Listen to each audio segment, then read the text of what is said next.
Before we get started with today's video, I have an announcement to make. After years of telling other people's stories, I finally released one of my own.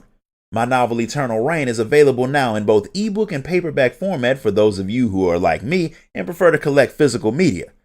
You can grab a copy right now on Amazon through the link in the description of this video.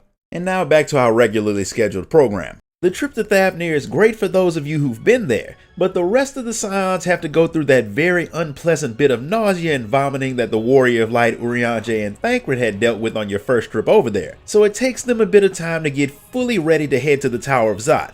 Varshan shows up to both introduce himself to the rest of the Scions and to express his gratitude for the fact that you're about to try to get rid of the tower that's been making things unpleasant for his people. He has enough warning scales for all of you, so now the Warrior of Light can finally have some backup in the fight with the Primals. Since there are no more preparations to be made, you all head into the Tower of Zot.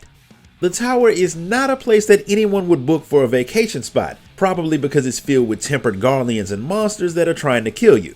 As soon as the Scions start their attack, Primals in the form of the Hannish goddesses are summoned, and you're forced to fight all three of the Mega Sisters before you can figure out how to shut down the tower. With the Primals taken care of, Y'shtola can see that the ether that the tower is bringing in is heading to a single spot. That's obviously the core, but the thing is absorbing way more ether than it needs to keep itself running. Y'shtola studies it to find out why, and she realizes that there's something very strange inside of the thing. A man's body part. That's extremely creepy, so instead of trying to figure out why it's there, Y'shtola tells Estinian to do what he does best and destroy the thing. He does it, and the tower begins to dissolve, which causes the Scions and every one of the Arcosodara that are trapped there to fall to what would have been certain death, but G'raha pulls off some top tier magic to save you all.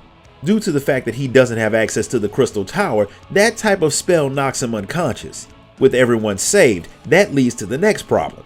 All of the former prisoners are tempered, and they'll need to be fixed. Something that Alice thinks she can do, but with there being so many of them that'll need to be treated, Y'shtola thinks that getting more Porxies and mages to help will speed up the process. Varshan and his people saw the tower disappear and they came over to find out what happened, so you all get them caught up on the situation. Now that he knows what you did and what you need, he's more than happy to use his resources to help get the now freed prisoners back on their feet. Alice and Y'shtola go with them to the city to help lead the detempering process, and once G'raha's back on his feet, the rest of you head to the city too.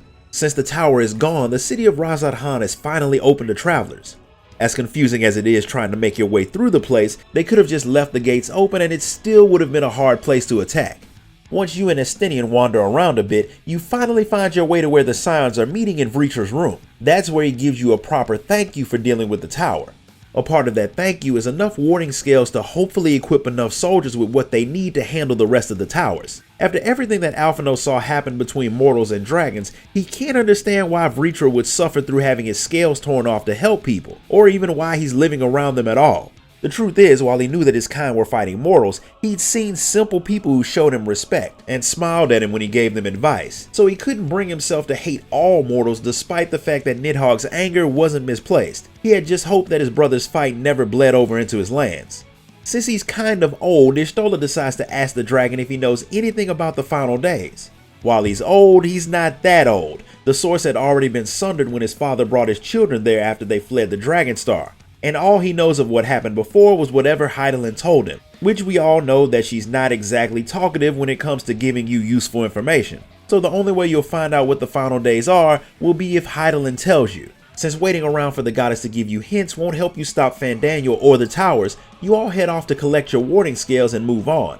But before you go, Vritra finally realizes that you're the hero that his father actually had respect for and was willing to burn through his power to save from Omega.